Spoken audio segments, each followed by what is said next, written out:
Hey. Okay, looks like we're live. Hey everyone, Hey. what's happening?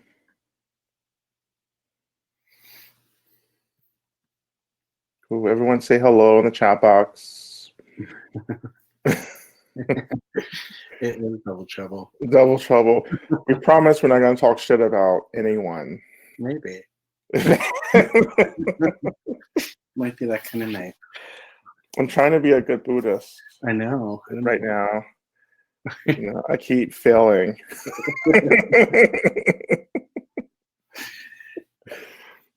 I'm getting a lot of comments from teachers around the lines of, okay, so you're doing Buddhism, right?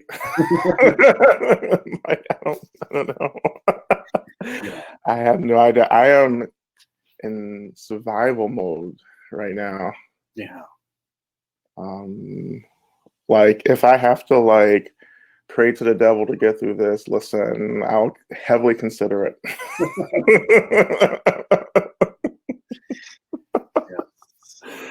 Yeah. So I have a question for you, Rod. Okay. What is consuming chaos? What is consuming? Yeah. Well, really that teaching came to me from from Kashi lineage, from Majai Sati Bhagavati. And she would always talk about in her teaching consuming. We have to, like, either things consume us or we consume it. And when I started practicing in the lineage, it was always the teaching, when any of us were overwhelmed, one of the swamis, or my Swami Jaya, would always say, you have to consume it. You have to consume it no matter how much it is, you have to consume it. And I just found that teaching to be so profound. And it gave me something to really start practicing around, and then I started linking it, of course, to the teachings that I'd been getting for years. But for me, the consuming is really the work of like getting spacious, and not contracting. When we contract and shut down, we get swallowed. When we say things like, "Oh, I'm overwhelmed," we've contracted, we've shut down. Fear does that, trauma does that, suffering does that. Suffering, it makes us feel like we have to get small in order to decrease the experience of discomfort.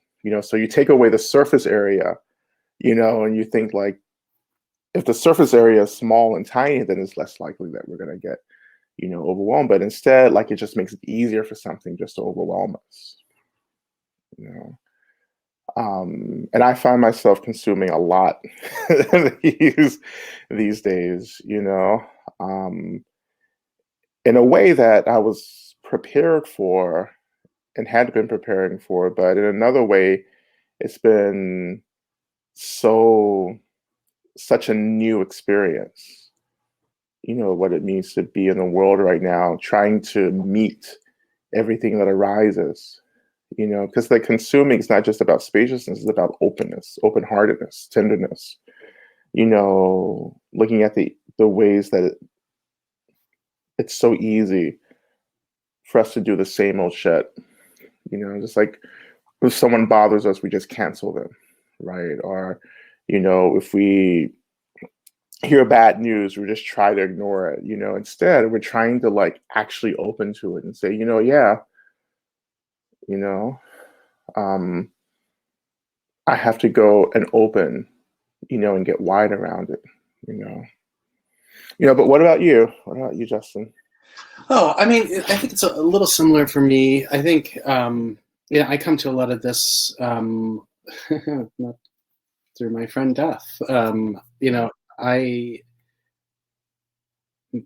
very early on, like, one of my teachers, maybe about 2 years after I met her, became quite ill and died. And I had the real benefit of being able to spend like the last 6 months of her life with her, and listening to her prepare me for all this loss I was going to go through that I couldn't even really, conceive of in the moment because I hadn't gone through it yet.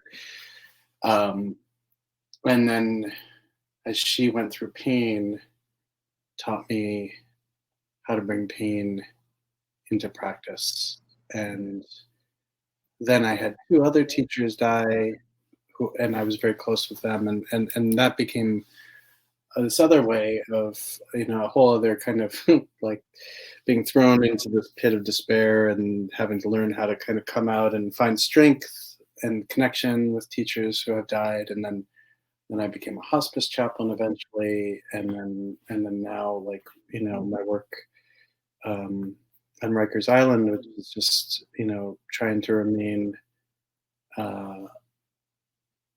a compassionate presence in the midst of intense violence and uncertainty and difficult emotion and fear, everything that comes with with violence, right? Fear, anxiety, trauma, self-harm, and then especially now with this work of blessing all these bodies. Actually, this week I'll hit 1,300 next Monday or Tuesday.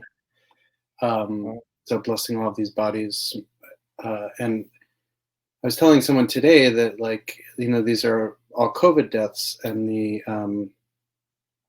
written on the sides of these boxes is the date of death, and the latest one today was the end of April.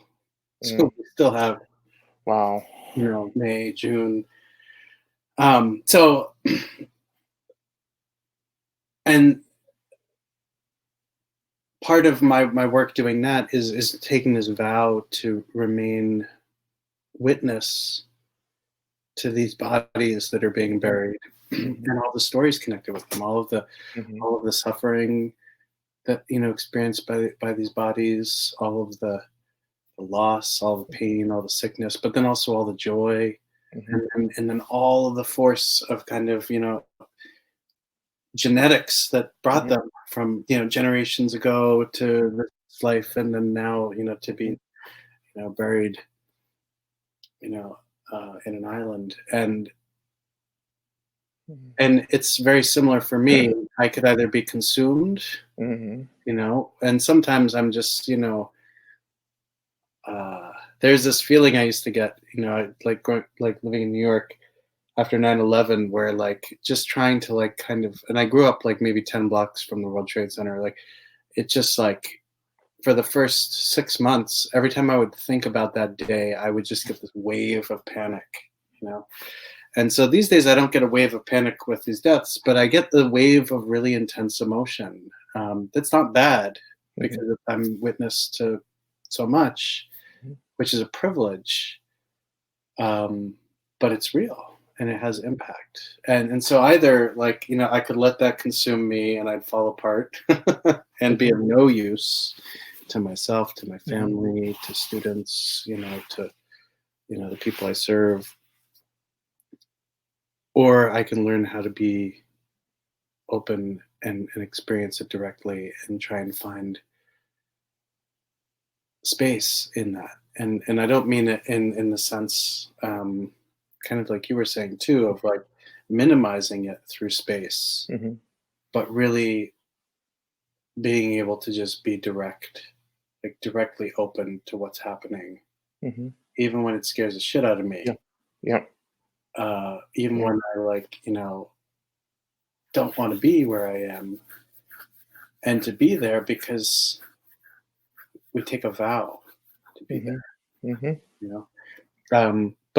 but it's not something that, it's so funny. I don't know why I've been telling this story all the time recently, but like there's a story of like when Mil Rapo was really sick before he died, and everyone's like standing around him, and they're like fawning over their teacher who's quite ill, right, and in a lot of pain, and he transfers the pain onto the door because somebody's like, well, how much pain do you have? And he's like, well, this, and transfers it to the door, and the door just like breaks into pieces of wood.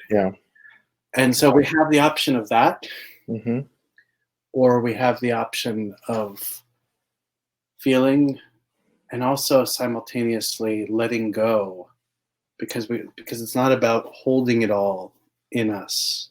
Mm-hmm.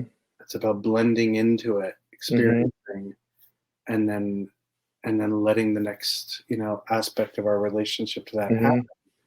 without without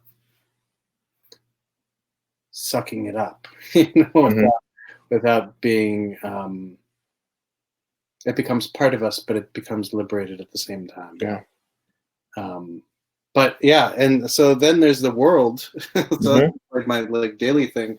But yeah, then there's the kind of chaos of all the violence in the world, all the you know, uh, just the harm Yeah. and the ignorance and the infighting and the tribalism Yeah. and the Mm-hmm.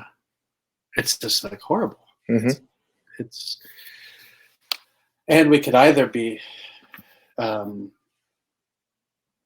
turned to stone like Medusa, like he does, Mm-hmm. or we could learn how to look into Medusa's face, and I think what was it, Mm-hmm. like Perseus had like a mirror, Yeah. right?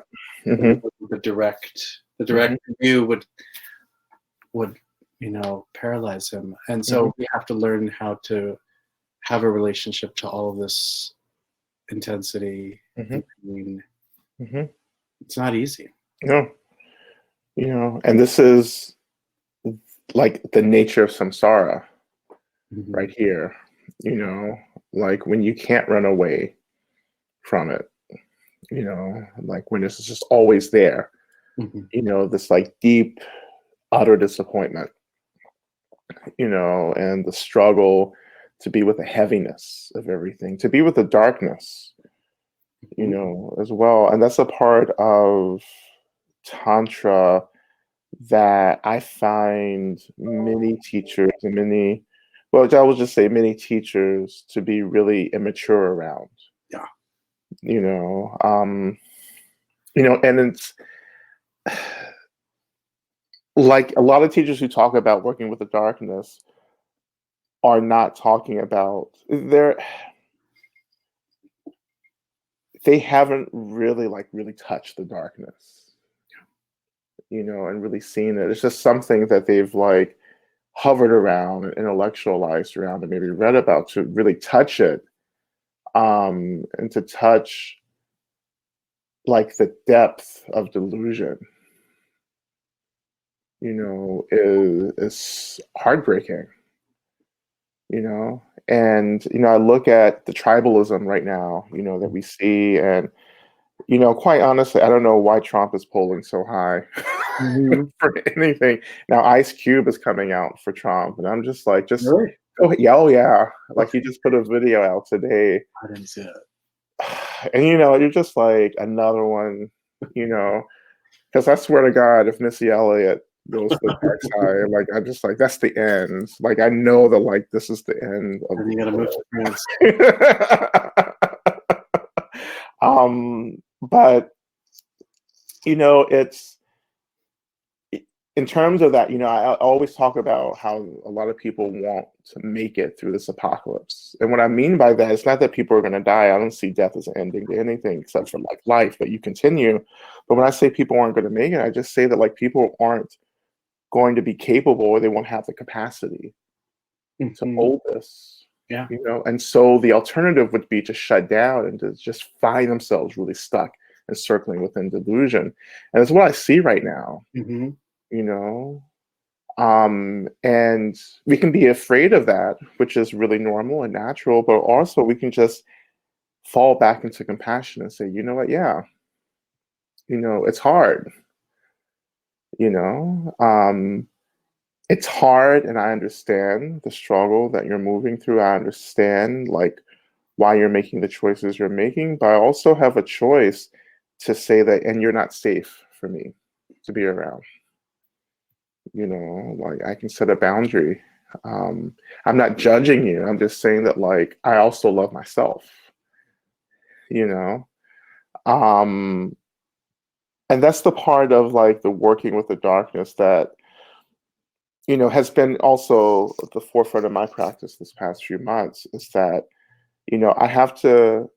I think my job as a teacher is to witness that darkness, to sit at the edges and to look at it, and to hold it, and to allow it to break my heart, and allow the fear and the terror to move through my experience, but ultimately I have to see that darkness as a part of who I am as well.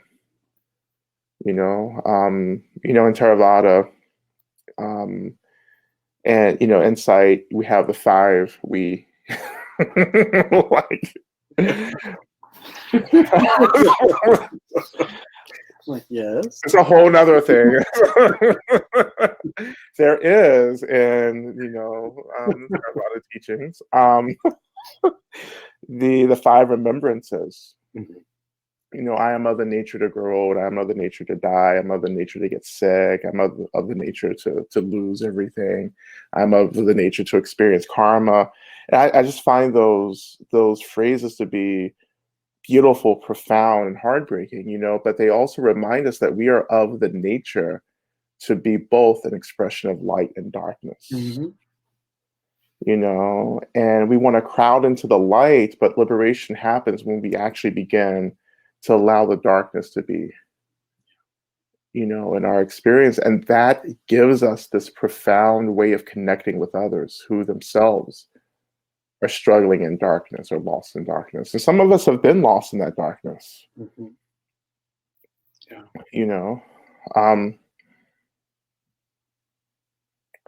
And this is a time where we are being asked to earn our Dharma as well. So our Dharma is no longer something we just kind of read about, and we have like, we maybe sit here and there, and we may have a little deity practice, and that can be enough for some people, but for me, that's not enough. For me, this moment is a moment where I have to surrender everything to the Dharma. In the same way in Kashi, we say we lay everything at the feet of the mother, and over again, that teaching has been important for me this year, that like I have to surrender, to know that it is not me, but the mother, or it's not me, but God, or it's not me, but Tara. We've been working on this in deity practice too, particularly in Tara practice and in Medicine Buddha. It's like, is it me? No, it's the ways in which we align ourselves to be vehicles of divine wisdom and healing, and consciousness. We allow this energy to flow through us into the world. And that's how the deity touches the world, is through our practice. And we allow the deity to support us as we touch also into the darkness as well. And we're in this actual darkness. We're moving into darkness as well. Diwali, be coming up, a couple of weeks into November. We'll do something for Diwali as well. But we're like moving into the season of darkness. We're moving to winter. We're moving into what is meant to be stillness. The fall is the harvest. And this is the time we have to gather our stuff, and gather our people and begin to do the work to sit through the winter, to die, not, of course, not actually dying, but like to move into the winter, to allow the things that we don't need to die in order to reemerge in the spring, renewed, reborn, but you have to let go, we have to gather our resources, gather our things to move into the coldness and the darkness. And this is happening because it's supposed to happen. Like this is about natural cycles of things, you know. The world isn't ending, but we're being reborn. You know, this is labor for a birth of something else. And for the first time in a long time, I feel really like hopeful. You know, and we don't talk about hope in Dharma circles because often in Western Dharma, you know, it's filled with people who have never, you know, had to rely on hope. You know, like hope hasn't been a tool, you know, or something important because you've had everything that you needed, you know. But for me, I grew up with hope. You know, that was like the ultimate prayer that like the storm isn't going to last. You know, the darkness isn't going to last. That it will be exhausted, and I just have to sit through it. I have to be through it. Um, um, and you know, I just, you know, as many of you know, I talk about ancestors all the time. Um,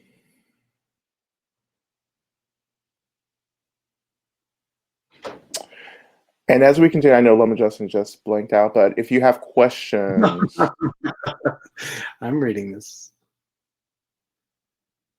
so ask questions and in the question box if you want to, just to the bottom there.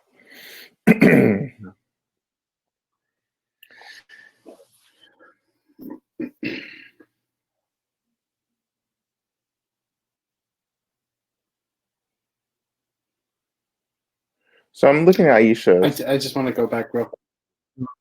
Uh-huh. Go ahead, Justin.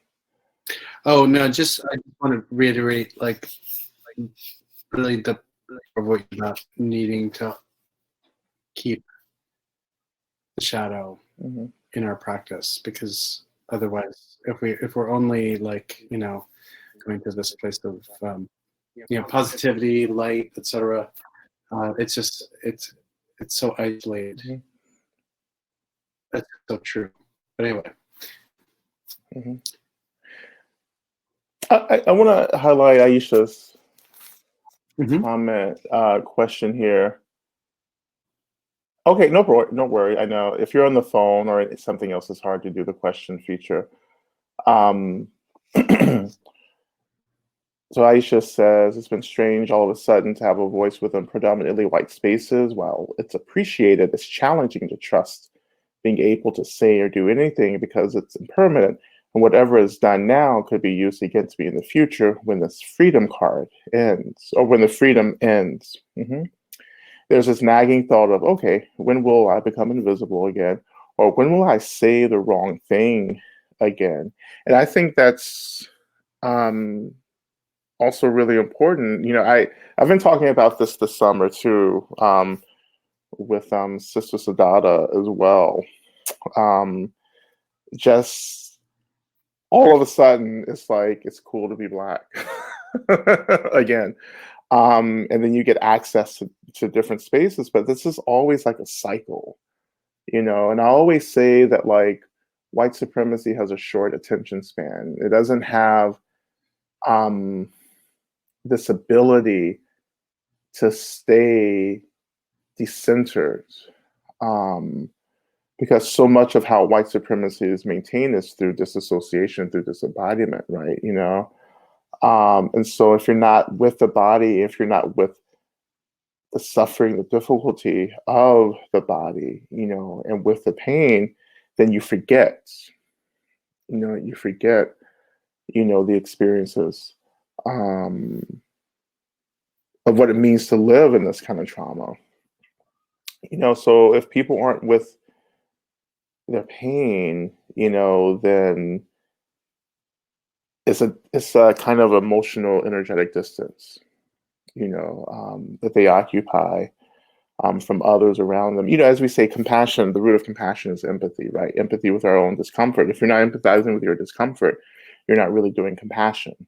You know, you may be doing pity, but pity is, you know, an expression of violence, you know, because it enacts a hierarchy where you're great and other people aren't so great, and then just bless their hearts, for just being a mess.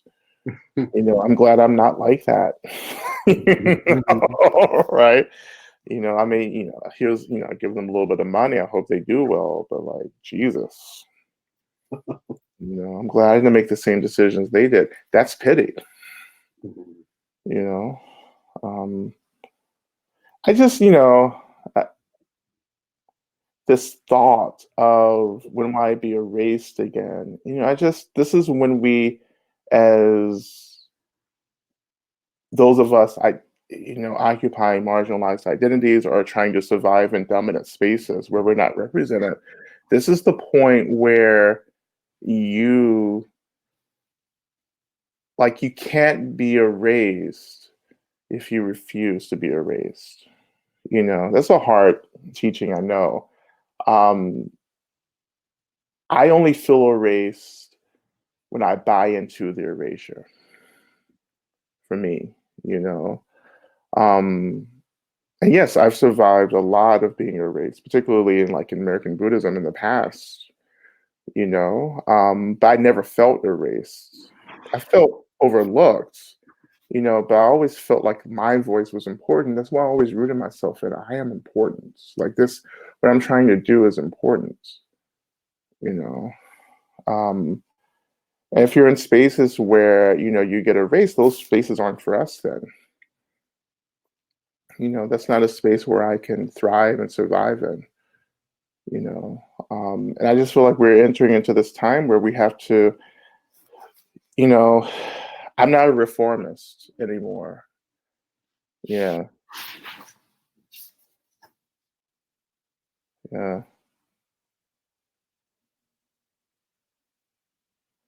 yeah. No, I'm just investing my energy into other things, into creating spaces that center the experiences of myself and those communities that I identify with the most. Um, yeah.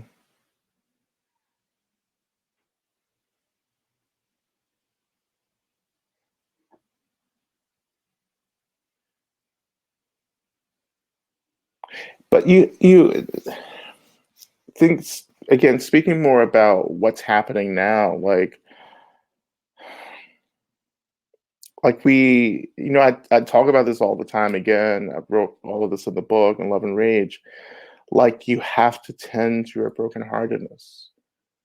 The work that I'm able to do to tend to my brokenheartedness is one of the roots of the ways in which I resist being consumed.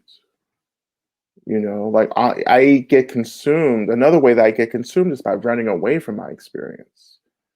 At some point you have to draw the line and say, no, this is my experience. I need to claim this experience and I need to consume my experience by holding space for it, and letting go of this narrative about how I think the world should be and start showing up to how the world actually is, showing up to how people actually are showing you who they are, you know, and believing them is this what Maya Angelou, it's like someone shows you who they are the first time, believe them, you know, and you have to just say, yeah, I see you, I hear you, and you have to make a choice in terms of how you choose to be in relationships with folks, you know. Um, I'm not interested in having conversations with people who you have who are on the other side, of, this political spectrum. I can easily be consumed by um, the ways in which this kind of public rhetoric and intellectualism and how that in many ways become an expression of white supremacy. I'm sensitive how that can consume me. You know, it's like, oh, let's have a debate, let's have a discussion. I'm saying, I'm not interested anymore. you know, I'm not interested in you justifying your racism, your homophobia, or saying that like your support of Trump is, it's not personal, it's political. Fuck that, it is personal. The political is personal. If for those of us who come out of queer radical politics, like radical queer politics, it's like the political is personal, you know. So there's no separation. What you choose to vote for, and if it has a negative impact on me, it doesn't matter, negative or positive. It's personal. It affects the way that I live my life. In the same way, my political choices, my beliefs affect other people. And I hope what I believe in are ideas, beliefs that are liberatory and inclusive.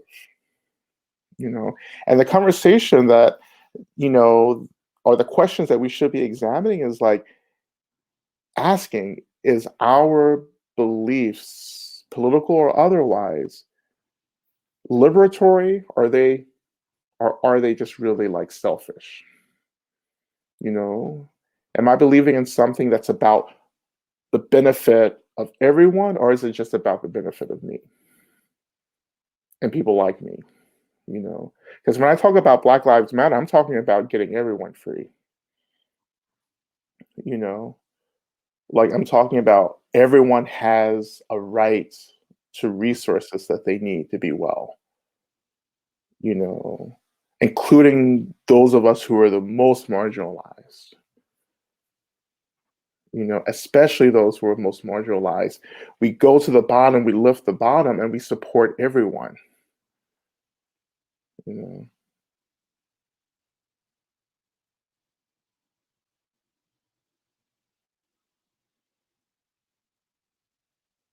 And it's deeply disappointing. It's disappointing, and we have to allow ourselves to be disappointed in people, and systems and institutions. Like we have to allow that to happen, because that's how we come into a relationship with actuality. That's how we develop a sense of clarity and wisdom. It's like you move into the disappointment. This is what I thought this was, or this is who I thought this person was, and they're not, and it isn't. Okay, let's go into it. Let's sit with it. Let's consume it. Let's lay everything at the feet of the mother. And so much of my time is spent just doing that. Everything that I talk about in terms of practice is what I do every single day.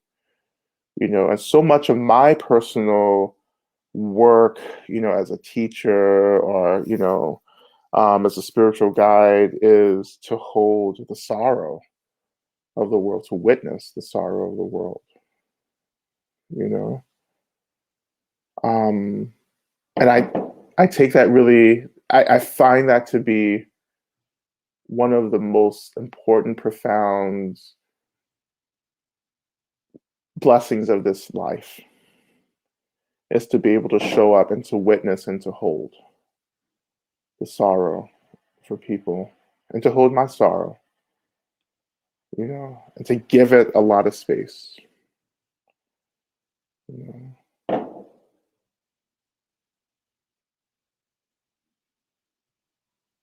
And we talk about self-care, self-preservation, and this is the point where you have to start setting those boundaries, because this is the only way we're going to survive into this period, And I still do believe this period is the coming of a new age, and I feel really hopeful for that. And there's a lot of evidence and data arising around that, so I feel really good about that, but we still have to care for ourselves, you know. Um, so we have a question here too. Oh, yes. Oh, there you go. That's Aisha. Okay. Yep. Yeah. Okay. So thank you, Aisha. So Aisha asks, would you mind explaining how the protector practice can be applied / engaged on a day-to-day basis, please? So yeah, thank you. So I think to some extent, when with these protectors, these practices are a little bit different than kind of deity practices in the sense that there's not like a mantra, right? And so it's very devotional. There's this invitation to bring the, ask the protectors to come, but also to really be invested in them showing up in the moment. And the thing I like about these ones is because there's not a mantra, it's purely devotional, and we have to learn how to trust into the fact that these protectors show up and that they're with us, even at times when we may not necessarily, recognize them, and that there is always this kind of resource of a lot of the things that the protectors kind of represent, and one of which is clear boundaries, right, and the importance of boundaries. Protectors, simultaneously kind of, literally can create safe space by, a wall of vajras, for example, or a wall of skulls. But what's taken out of that symbolism, it's really the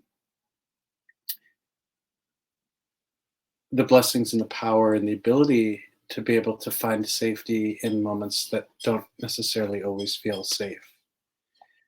And so when I engage these practices, it's an attempt to really it's not even like a one-time calling of them. It's just constant repeated throughout the day, like Paul and Lama, like I feel you. You're here. I know you're here. And sometimes it's very palpable, and it's almost as if she'll walk through the door, or is my shadow. And at other times, maybe what I'm going through is a little bit more intense, and I need to, kind of, have this invitational relationship to her. The protectors can be a little kind of off-putting sometimes, especially maybe I don't know if it's maybe an American thing or what, but they're intense, right? They show up with these knives and these skull cups, and the knives tend to represent this, the power of cutting through that which is really hard, right? Sometimes our fear is hard, sometimes it's our anxiety. When Rod was talking about that sense of smallness, right? Anxiety kind of has this like shrinking, quality that kind of, brings it down like an acorn. And that knife cuts that open. It's like a jack in the box, and everything can return back to, its original size and intense power.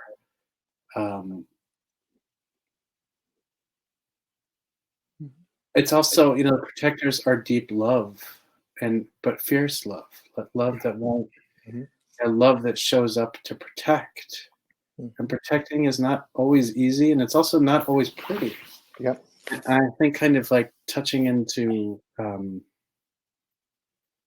again into Rod's wisdom about the shadow is like we need to be able to also be comfortable in the intensity of what protection means for us, what it means to be safe, what it means to make ourselves safe, to claim that, right? And so on some level that might be very kind of like with Maslow's hierarchy of needs. It might be something very tangible, like the resources needed to feel safe, the resources needed to feel supported, the resources needed to have shelter.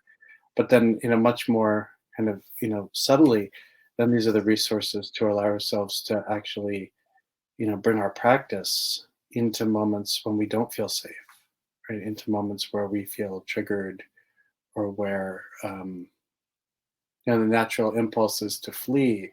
What happens if we stay?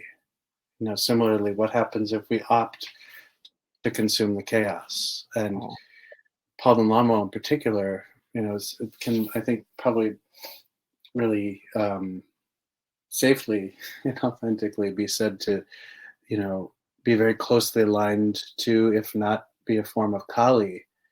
And Kali is a destroyer, and Mhm. she's a needed destroyer. The same way, like when we talk about like the seasons, you know, and moving into this death period, we have a regeneration period before we have, you know, like an exceptional life-giving period, and then harvest.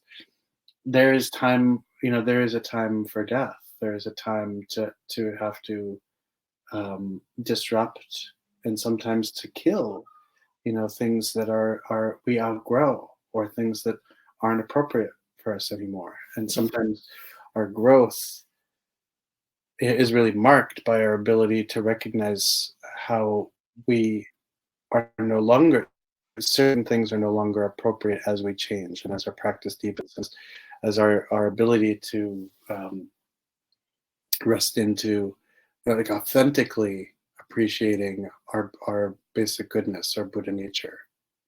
Right? So all of these things, you know, we can have a really kind of like academic relationship to, and it's like, oh, you know, my Buddha nature is this, but when it's really like, you know, when we're able to really experience that deep seed of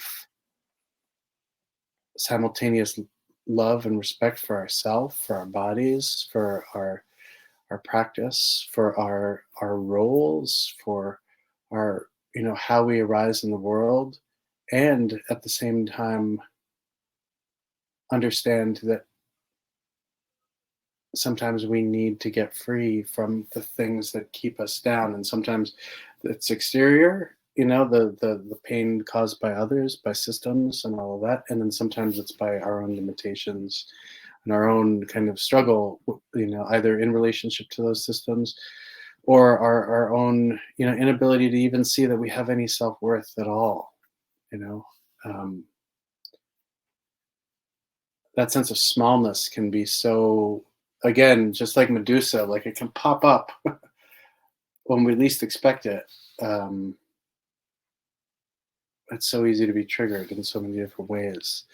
So the protectors ultimately are, you know, this way of bringing the ferocity of and power that's inherent in all of us to the moment, to rip apart the to rip apart all the smallness, to rip apart the disassociation, to rip apart the borders, to rip apart um, the anxiety, everything that keeps us separate from resting into not only who we are, but direct kind of open presence Mhm. with everything. Because our being able to do that then also becomes light for other people.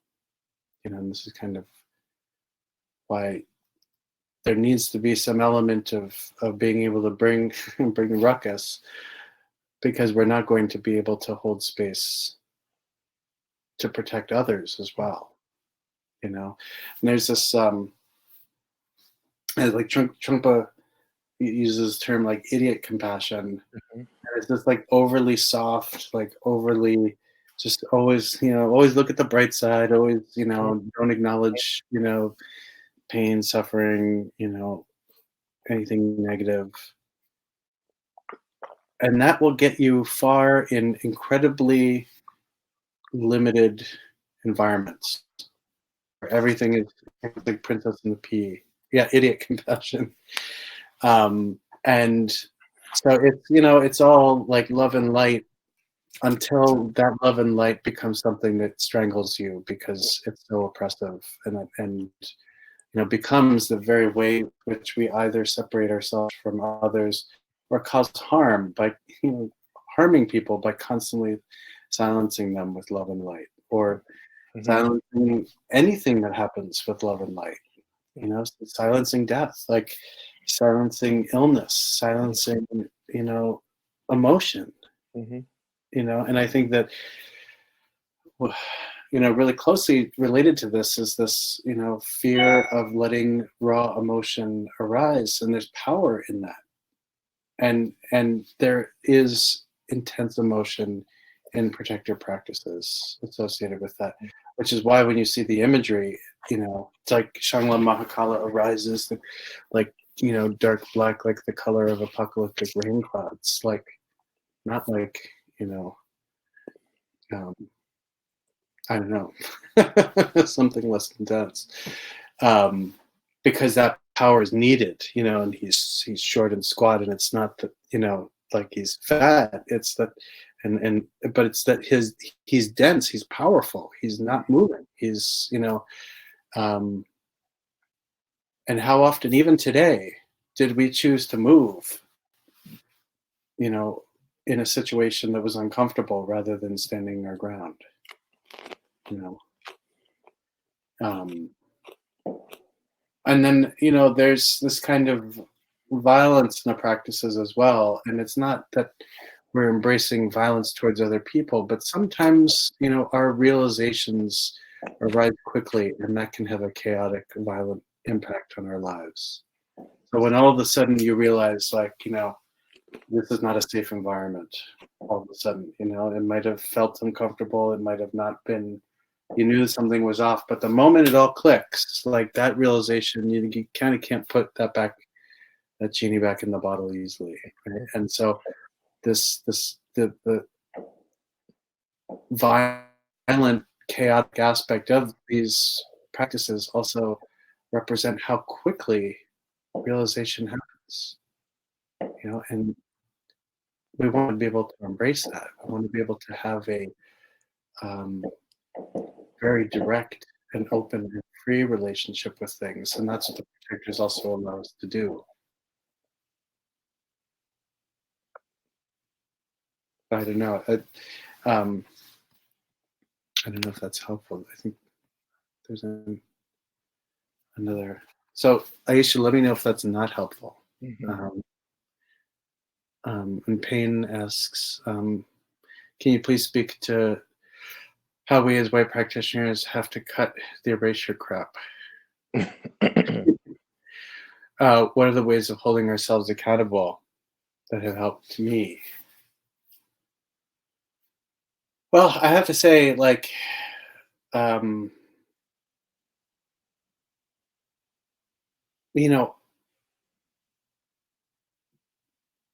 really important part of like this for me is not practicing in a vacuum, right? Like, I view someone like Rod like as a close friend and a Dharma teacher and a Dharma brother and an accountability partner, somebody who will help me like call me out on my shit, and that's important. I think, one of the things, like, it's really easy with this kind of stuff, I think, for white practitioners, just as Rod said, like, like being black is like, maybe right now like a popular thing. Like, for white people, this is also a really popular thing to look at right now, right? And then we also have the power of having benefit and not looking at it, right? And so the we need to be able to keep a even dedicated kind of slow burn on this, rather than kind of run at this for like a year and then be like, oh, I did that, like, now I'm good, and check the box and feel good about oneself. Yeah, I will say to white practitioners that I think any hope of like realization without beginning to understand unconscious and unintended impact, and sometimes very subconscious impact and desired harm, has to be addressed if you want to earn that realization.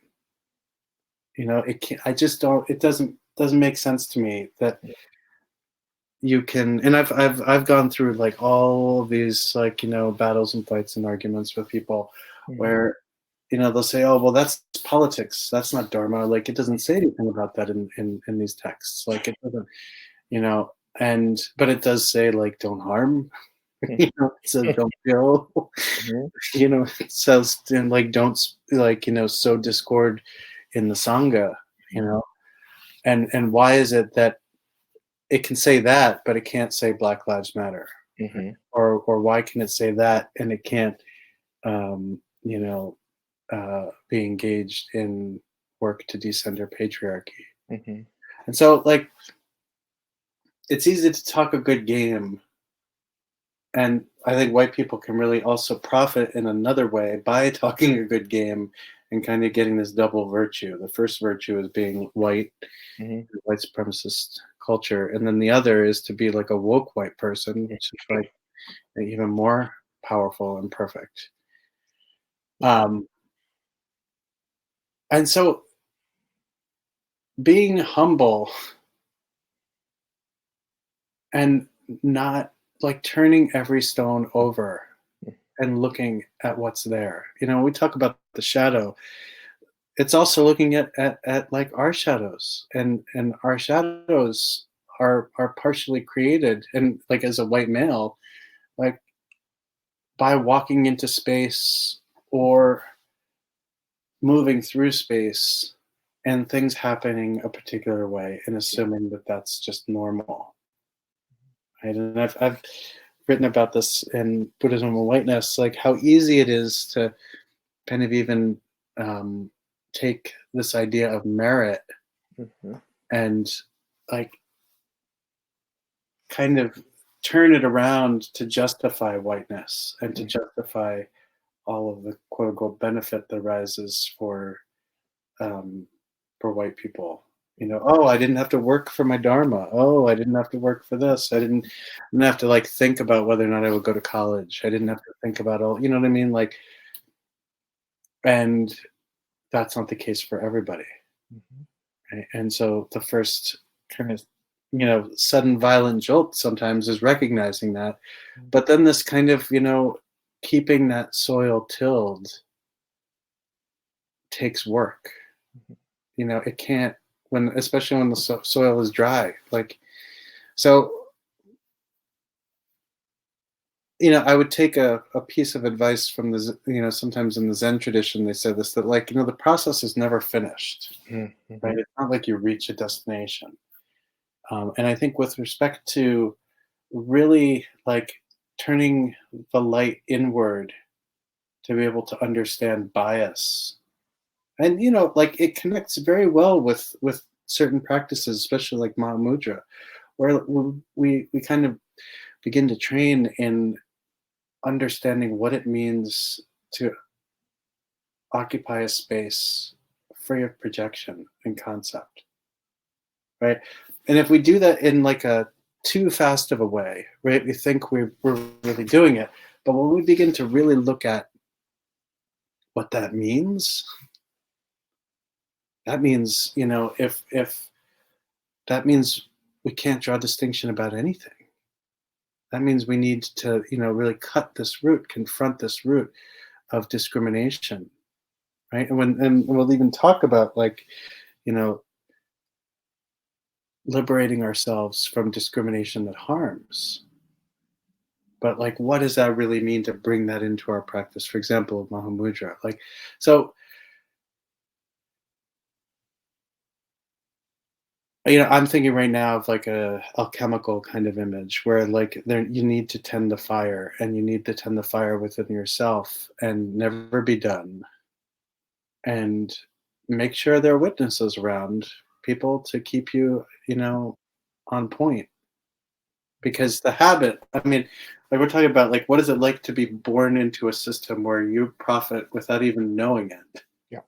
Mm-hmm. and at what age, like does that just become so automatic Mm-hmm. that you never think about it ever again, Yeah. except in really inconvenient parts of your life, Mm-hmm. when one is reminded of that, and then that's uncomfortable, and it's easy to just kind of brush it off, say, oh, politics, so like how to really kind of like step into that and hold that discomfort, to consume that. What does it mean to consume preference? Mm-hmm. What does that mean? How is that? Like, it's one thing to say, oh, I don't prefer potatoes, Mhm. or it's like cheese or whatever. I'm a vegan, or who knows? I'm not a vegan. Um, but when we talk about like these imprints, very, very, very subtle imprints, like we have to be exceptionally careful to be completely honest and to not blow right through and just say, oh, like I've achieved this, you Mhm. know. Mhm. Because I mean, dharma can be weaponized to Mhm. protect privilege, and it is. I mean, we see this everywhere. Like Mhm. every kind of privilege, all religion, can be weaponized to do this. Mhm. So, as white practitioners, it becomes really important to consume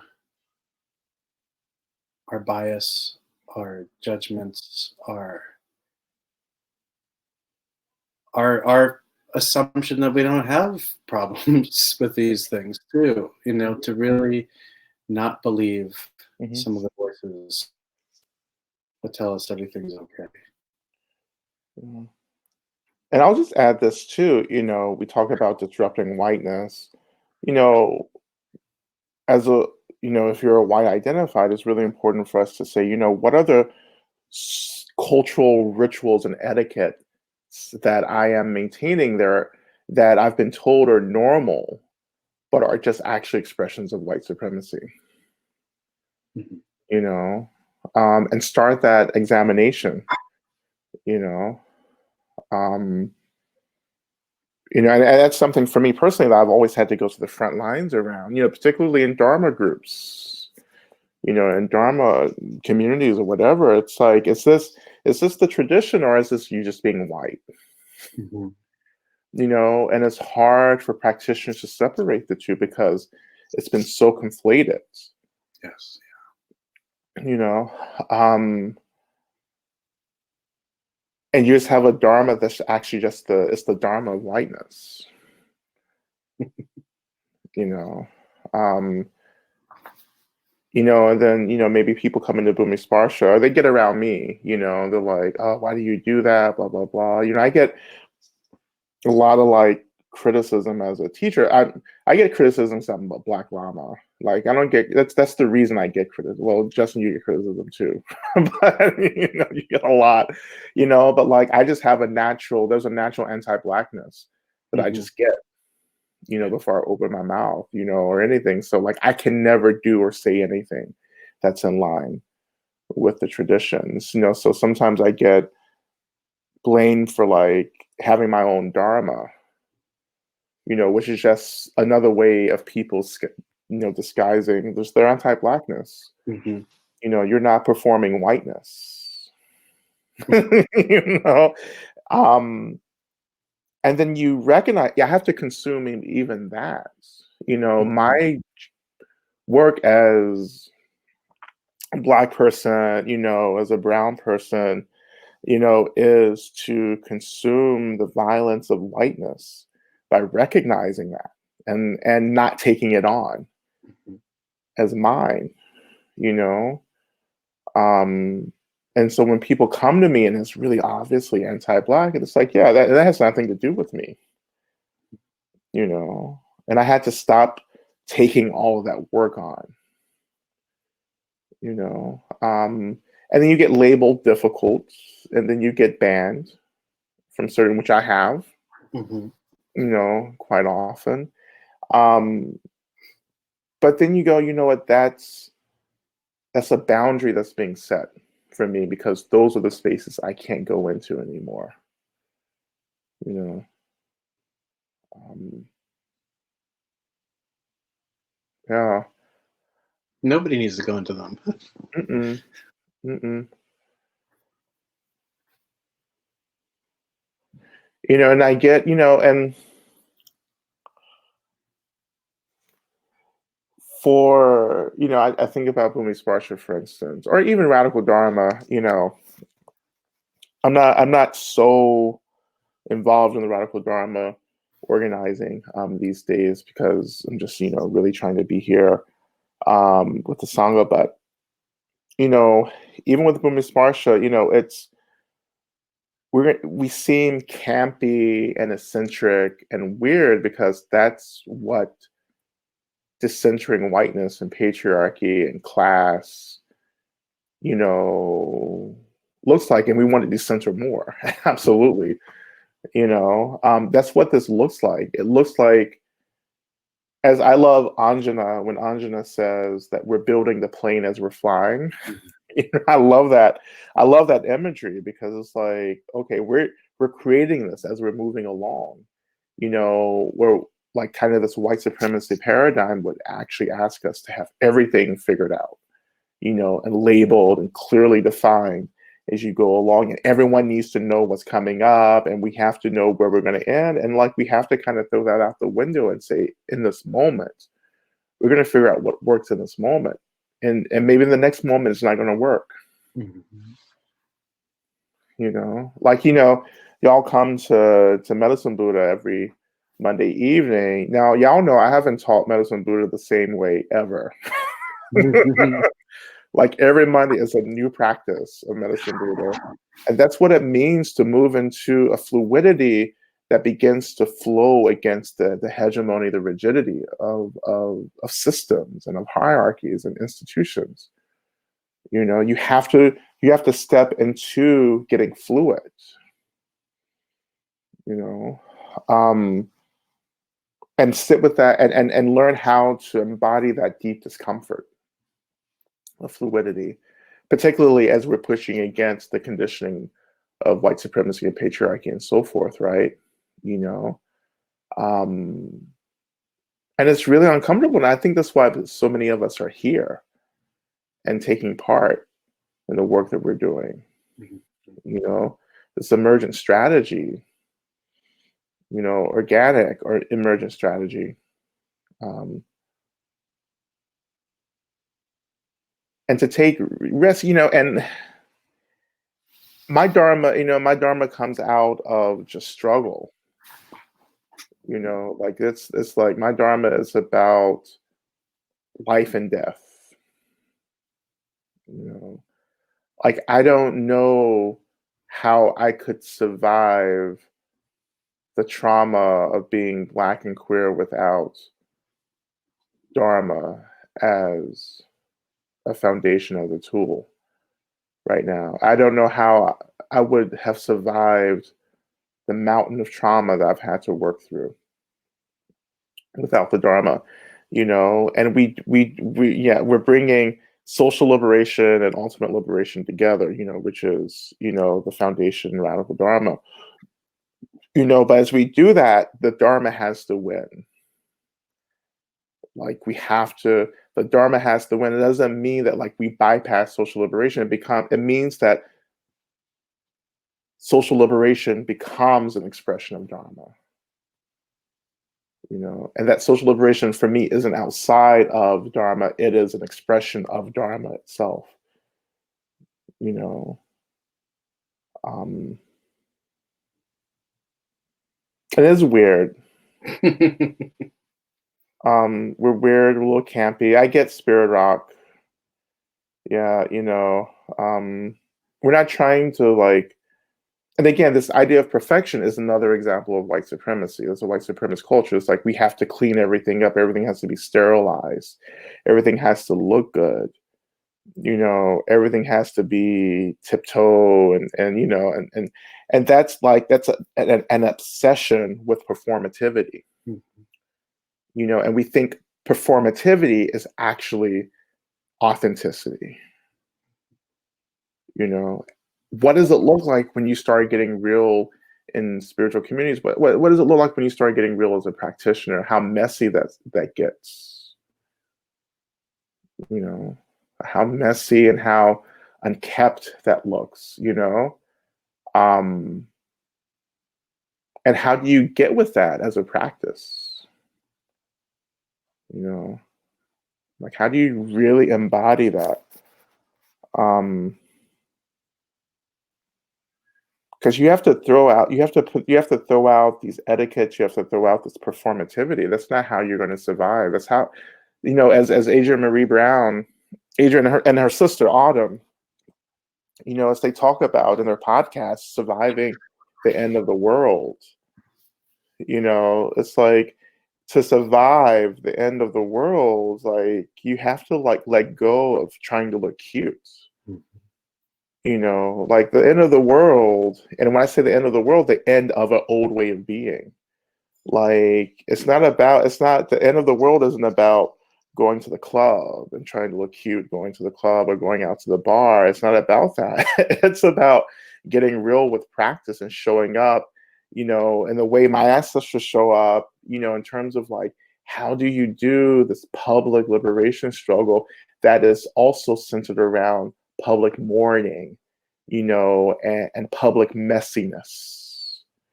Or as we talk about in radical queer politics, how do we get trashy?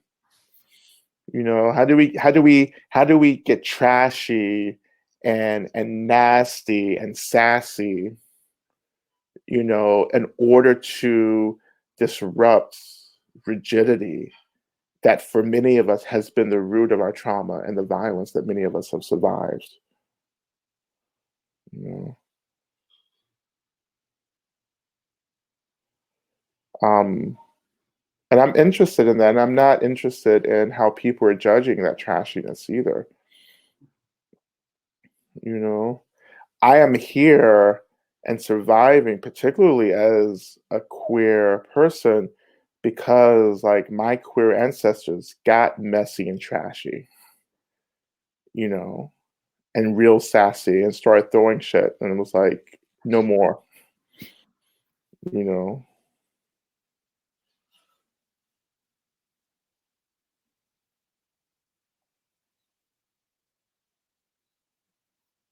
But I just want to go back to this energy of witnessing again. It's like,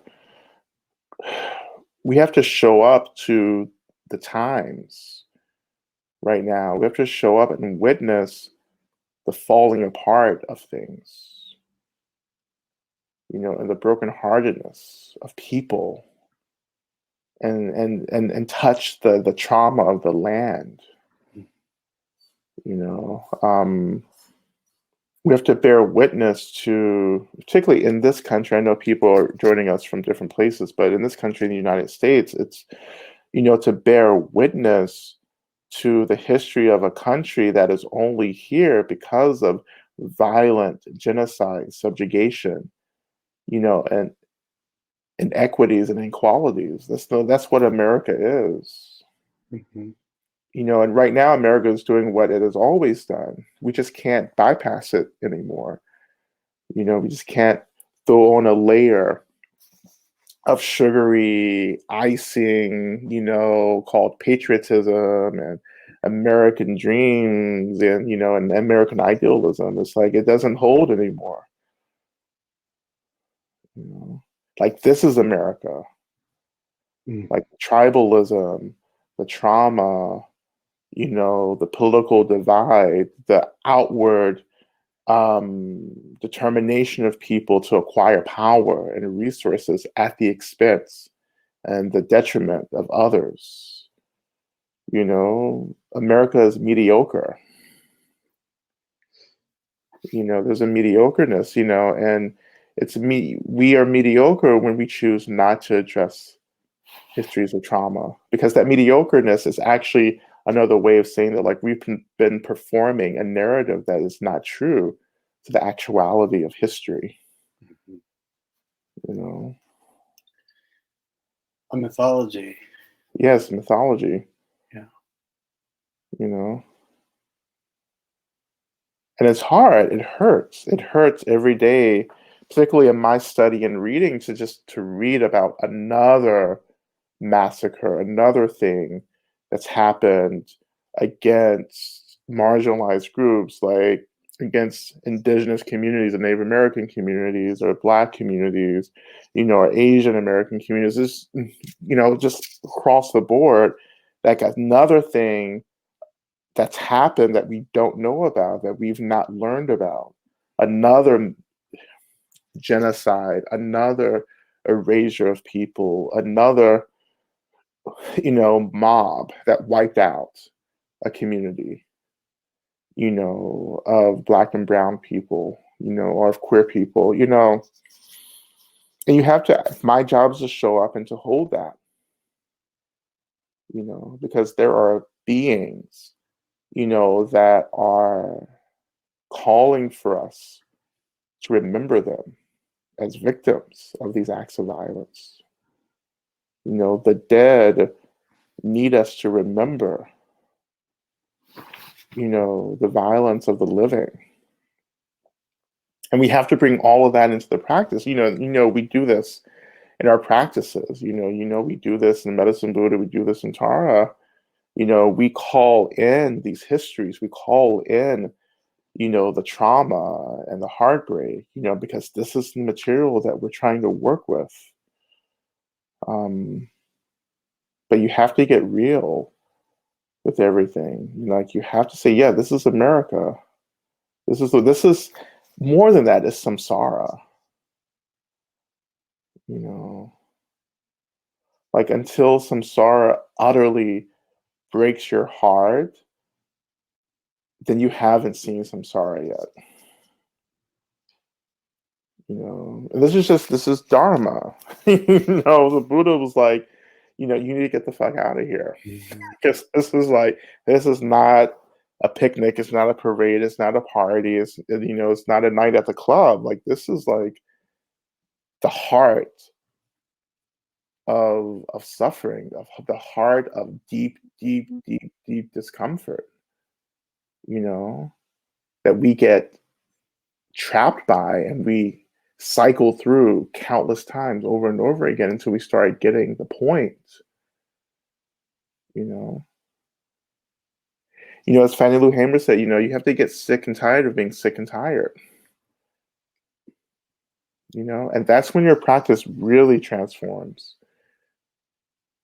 That's when your Dharma begins to be earned.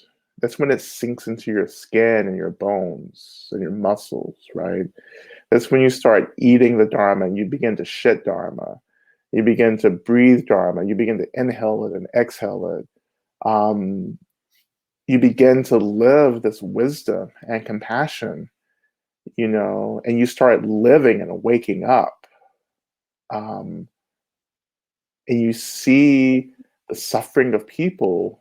Well, yeah, you see the delusion, you see the violence, but you see the suffering, and people are no longer evil or or whatever we call them. They become people who are struggling themselves to be in relationships to their suffering in the same way we struggle to be in a relationship to our suffering. And in the same way we make stupid decisions and how to tend to that suffering. And sometimes those decisions mean that we hurt other people. That's what I see, and that's how I strategize and move through the world from that open-heartedness, from that compassion, from that love, not from the rage and the trauma. All that's still there. But I have chosen to come from a place of love. Because if I don't come from a place of love, then I find myself falling back into the trauma, the anger and the rage, and I shut down. And that's when I really started getting consumed by samsara. So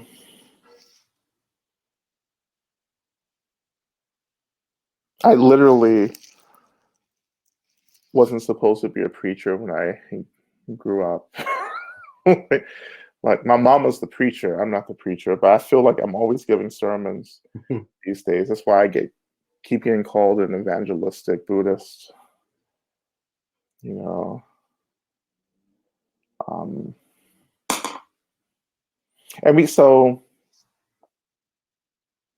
so we're doing these in our practices, in our practice groups, in all the sessions. And so it's like we're bringing all of this into the practice, right? And we have to take advantage of that, as well. We have to take advantage of what people are beginning to offer, and this is like the point of the series too. So every Wednesday night, we're gonna, invite people, to come and share Dharma, in this way, to share how they're practicing, how they're making sense of things from their practice, right? And Justin and I will be in and out, but like we really, are wanting the wisdom of the Sangha to emerge in this space, every Wednesday. And next week, Karen Ziegler will be here, and Karen is one of our community elders. She's one of my elders as well.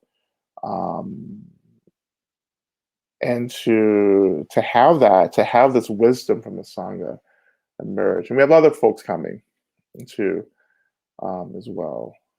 So we're going to start putting all that up on the website, so you know who's coming along. But any questions? Is there another question? Aisha.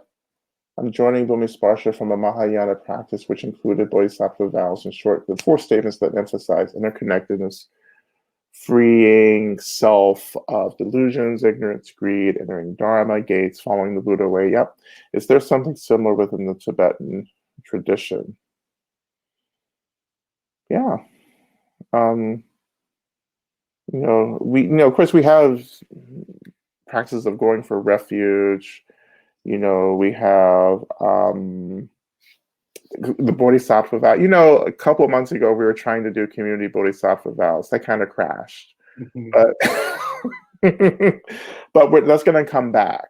We will be offering a refuge ceremony. So our tradition will be an integration of the refuge ceremony and the Bodhisattva vow, because it is the position of Bhumisparsha that you don't get a choice anymore. So everyone's so afraid of the Bodhisattva vow. So you have to get hip to this, and just like, the 37 practices of Bodhisattva. Oh, I love that. These are things that we're going to teach more. Also, I mean, the samayas, because we could take those out of the context of so this commitment to practice and community and women and appearance, and it can get quite excitingly diverse in terms of range. We should write a samaya practice actually for Bhumisparsha too. I mean, this is we're co-creating.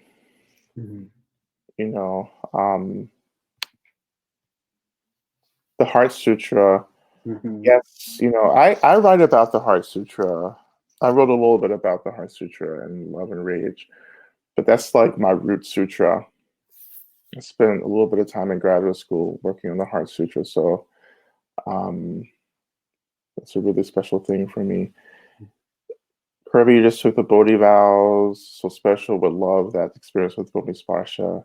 Yeah, we're gonna really bring that back to the forefront. It's a lot of stuff that we want to start offering, and we're slowly beginning to offer that. More like classes around these like more classic texts. We're going to start offering yoga classes online pretty soon. Sister Sadada is going to head that up as well. And of course, the series that we're doing Wednesdays, and then beginning of next year, we're going to like really, just try to offer a few more classes like this.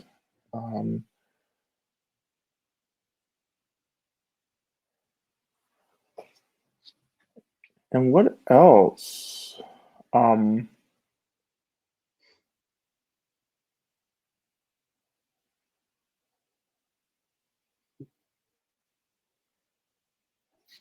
of course, this recording will be up, so we can come back. Our friends in the UK, it's too late for them to be a part of this, so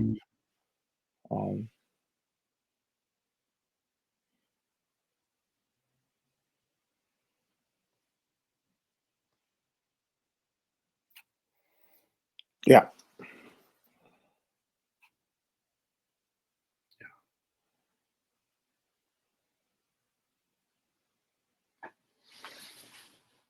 So I guess we'll wrap up as well tonight. And we're also still working on setting up ways that you can get more interaction with us, as well. But so much of what we're trying to do is to get us through the elections, you know.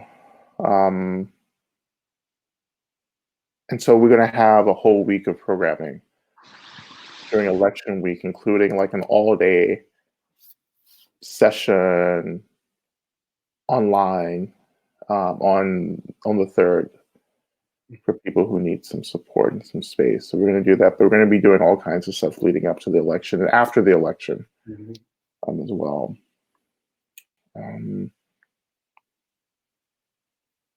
Yeah, we have to vote, Yeah,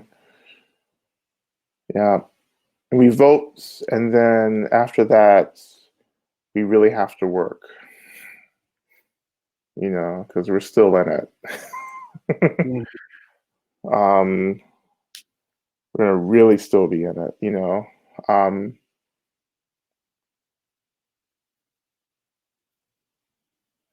So thank you all for this time. And I dedicate the merit on behalf of all of us to the liberation of all beings, And we ask the mother, we ask the protectors, we ask all beings wishing to benefit us during this time to be present, to hold us, to help us move through this darkness into light, but helping us to really take the darkness seriously and to learn from the darkness, as well, but we're going to get liberated. So everyone stay close to the mother, stay close to the practices. Please practice, do wherever you can every day. Please join us for sessions throughout the week. A reminder that on October 24th, the Saturday after this Saturday, we'll be back for a community practice day, as well. Okay. Thank you. Thank you, everyone. We'll see you sometime. Yeah.